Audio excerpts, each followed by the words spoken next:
بسم اللہ الرحمن الرحیم۔ شروع اللہ کے نام سے جو بڑا مہربان اور نہایت رحم کرنے والا ہے۔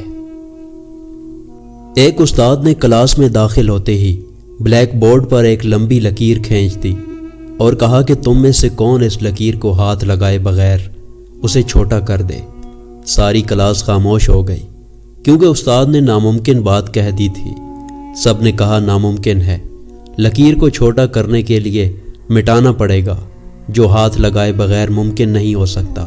استاد صاحب نے گہری نظروں سے طلباء کی طرف دیکھا اور کچھ کہے بغیر بلیک بورڈ پر اس لکیر کے نیچے ایک لمبی لکیر کھینچ دی، جس کے بعد سب نے دیکھ لیا کہ اب پہلی والی لکیر چھوٹی نظر آ رہی ہے۔ استاد نے اس لکیر کو ہاتھ لگائے بغیر اسے چھوٹا کر دیا تھا۔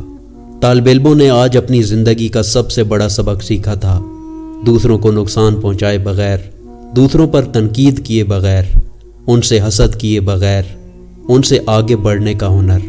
انہوں نے چند منٹ میں سیکھ لیا تھا کہ اپنے آپ کو اخلاق میں، کردار میں اور عمل میں دوسروں سے آگے بڑھا لو تو تم خود بخود دوسروں سے بڑے نظر آنے لگ جاؤ گے۔ بغداد میں ایک نان بائی تھا، وہ بہت اچھے نان کلچے لگاتا تھا اور دور دور سے دنیا اس کے گرم گرم نان خریدنے کے لیے آتی تھی۔ کچھ لوگ بعض اوقات اسے کھوٹا سکہ دے کر چلے جاتے، جیسے یہاں ہمارے ہاں بھی ہوتے ہیں۔ وہ نان بھائی کھوٹا سکہ لینے کے بعد اسے جانچنے اور پرکھنے کے بعد اپنے پیسوں والی صندوقچی میں ڈال دیتا تھا، کبھی واپس نہیں کرتا تھا اور کسی کو آواز دے کر یہ نہیں کہتا کہ تم نے مجھے کھوٹا سکہ دیا، یا بے ایمانی کا طعنہ نہیں دیتا، بلکہ محبت سے وہ سکہ بھی رکھ لیتا تھا۔ جب اس نان بھائی کا آخری وقت آیا تو اس نے پکار کر اللہ سے کہا، اے اللہ، تو اچھی طرح سے جانتا ہے میں تیرے بندوں سے کھوٹے سکے لے کر انہیں اعلیٰ درجے کے خوشبودار گرم گرم صحت مند نان دیتا رہا اور وہ لے کر جاتے رہے۔ آج میں تیرے پاس جھوٹی اور کھوٹی عبادت لے کر آیا ہوں، وہ اس طرح سے نہیں جیسی تو چاہتا ہے۔ میری تجھ سے یہ درخواست ہے کہ جس طرح سے میں نے تیری مخلوق کو معاف کیا تو بھی معاف کر دے۔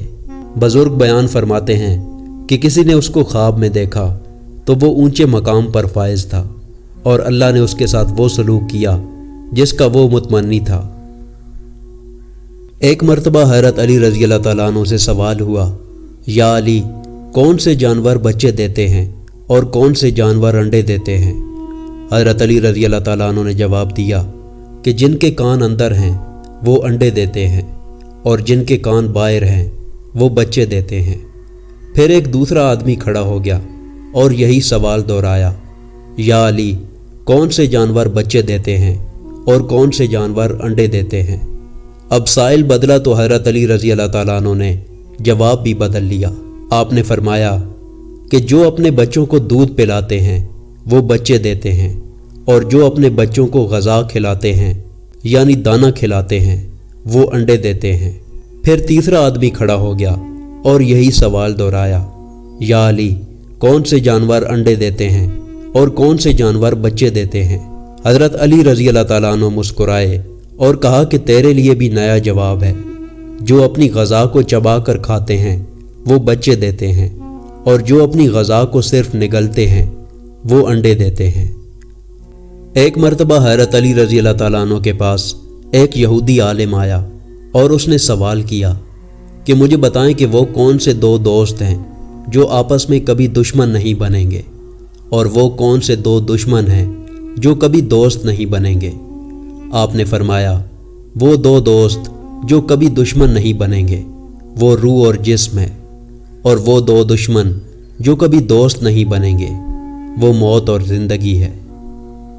ایک مرتبہ حضرت علی رضی اللہ تعالیٰ عنہ کہیں بیٹھے ہوئے تھے کہ ایک صحابی مولا علی کے پاس آئے اور عرض کیا، یا علی، میں نے سنا ہے کہ آپ کی تلوار ذوالفقار یہ پہاڑ کو بھی چیر دیتی ہے، کیا یہ بات صحیح ہے؟